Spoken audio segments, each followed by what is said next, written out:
Hello YouTube, this is Asatsu5 and this is a blast from the past. A little background story. Used to, schools took kids on field trips, and since working at a school for several years, I haven't really noticed a lot of extravagant field trips. You know, like to the auditorium or zoos or museums and stuff. I'm not saying it doesn't happen, you know, I'm definitely not a student, so I'm not getting first-hand accounts. But I just haven't really noticed a lot of field trips.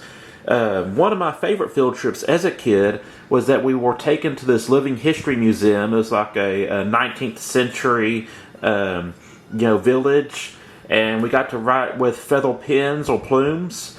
And they had a field trip, or they had a gift shop where they had a bunch of stuff from the 19th century. Well, not directly relics, but stuff that would have been found in the 19th century household or schools or whatever.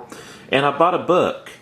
Also, just a side note, I went to the Kilgore Oil Museum as a kid in school, and they had a gift shop where you can buy a copy of a newspaper that was around during the oil boom time period.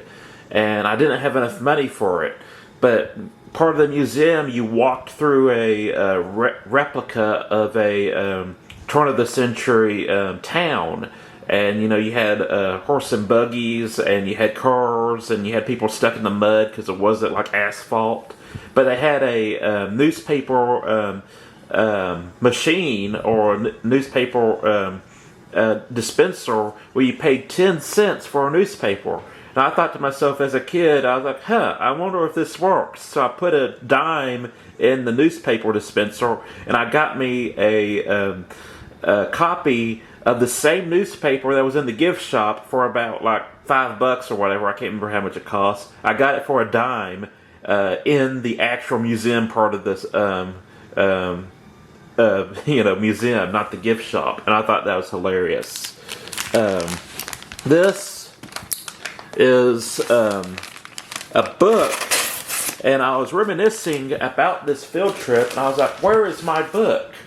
Some of you might recognize this, and I decided to look it up on Amazon and buy it. It's a really cheap book. It's going to cost you around $10, give or take. This is Dale Struwwelpeter. Struwwelpeter? My German is terrible. It doesn't have the der in it, which is the Struwwelpeter.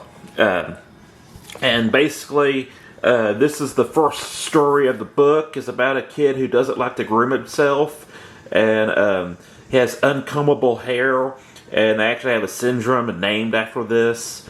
And for those of you who don't know, Germans rather not talk to their kids about hard subjects. They like to scare them into submission with fairy tales and stories.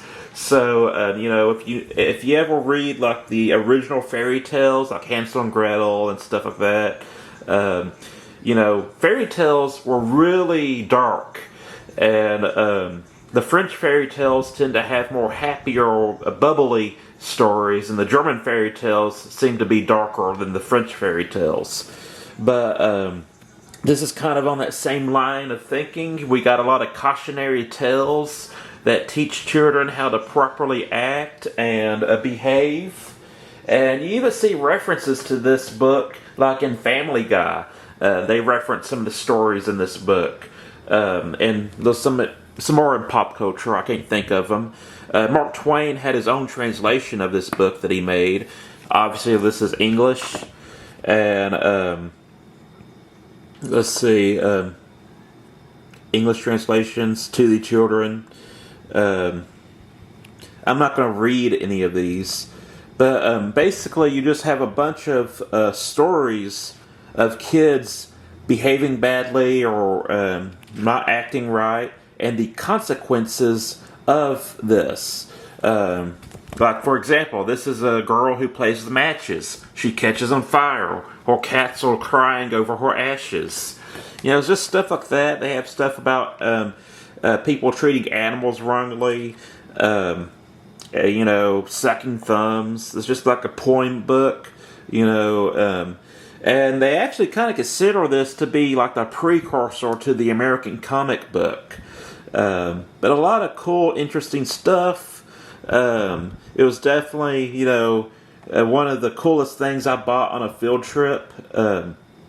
Probably the second coolest thing that I bought on a field trip was Kimber Pepper Blaster as a pepper spray that was pyrotechnically charged. And I was on a field trip, and it was actually a UIL trip. We were supposed to be competing, and during the breaks, I never really competed. I was just a filler on the team. They dropped me and the guys off at a Cabela's, and me and my brother bought Kimber Pepper Blasters, if you remember what that is. It's basically a pepper gun, or a pepper gas gun. And, we bought that. My brother bought a tire thumper when we went to Houston for the. It was a twofold field trip. It was the Museum of Natural Science in Houston and the Holocaust Museum. And we stopped at a truck stop, and my brother bought a tire thumper, which is kind of funny. I also bought a Bowie knife on a field trip once. Don't tell anyone. It was a field trip to Canton. My brother bought a crossbow. But yeah, a lot of cool field trips as a kid. And this is, one of the crazy things that I bought. It teaches life lessons.